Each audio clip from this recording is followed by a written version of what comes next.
Good morning, Tigers. I'm Micah Stevens, and this is your campus weather forecast. We look to have quite an active day ahead as we have dew points right now sitting in those lower 60s.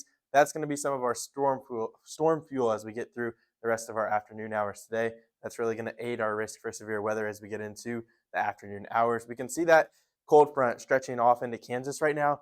That'll be what's going to bring us our showers and activity as we get into the rest of our evening hours tonight. But we'll see dew points right now in the 60s. So quite a bit of fuel in the atmosphere, and that's what's going to drive our likelihood for severe weather this afternoon. Tornadoes and hail look to be the main risk, but large hail looks to be the dominant risk over that. Tornadoes look to be isolated, and all of our storms will be pretty scattered in nature. So not all of us are going to get in on this, but if you do get underneath one of those storms, it could be strong to severe. So you're going to want to keep a close eye out as you're headed out the door on your Tuesday afternoon.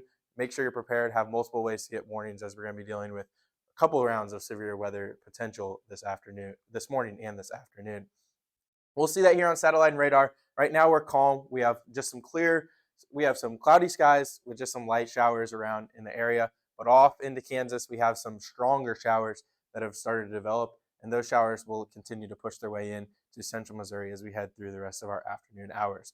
They look to die off, though, as they get into our area, and that is going to be the biggest question mark in our forecast, whether or not these showers take up the energy that we have in our atmosphere and whether or not they're able to produce anything in the severe nature will be the biggest concern.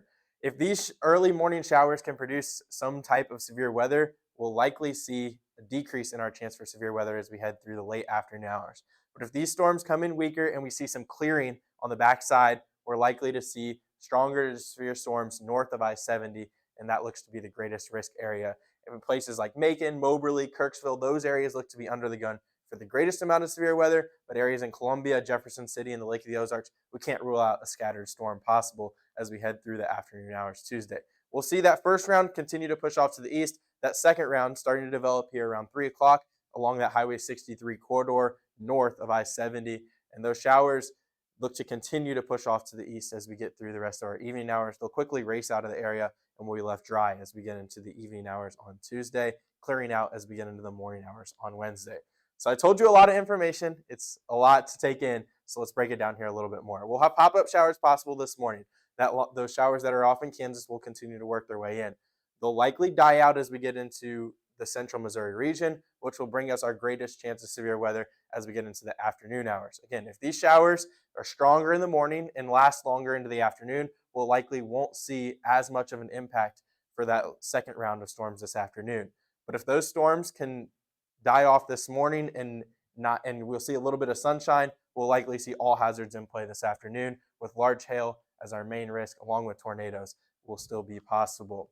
So as we head through the rest of our afternoon hours today, you're going to want to make sure you stay tuned to all the local weather stations, KRCG, KMIZ, and KMU8.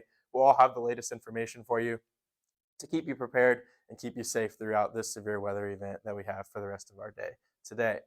We'll be in this upper 70s today. Strong storms will be possible. We'll have gusty winds upwards of 25 to even 30 miles an hour. So you're going to want to make sure you're prepared for those winds along with these strong storms that we'll have possible. We'll cool it down tonight as we're going to be on that backside of that cold front down to those low 60s. We'll be clear skies as we're finally going to be on the backside of that. And then we'll warm up quickly tomorrow, back near 80 degrees before we cool down Thursday. Another chance of thunderstorms as we get into the afternoon hours on Thursday. 61 Friday, 50s by Saturday, 60s return by Sunday, and then upper 60s by the time we get into early next week.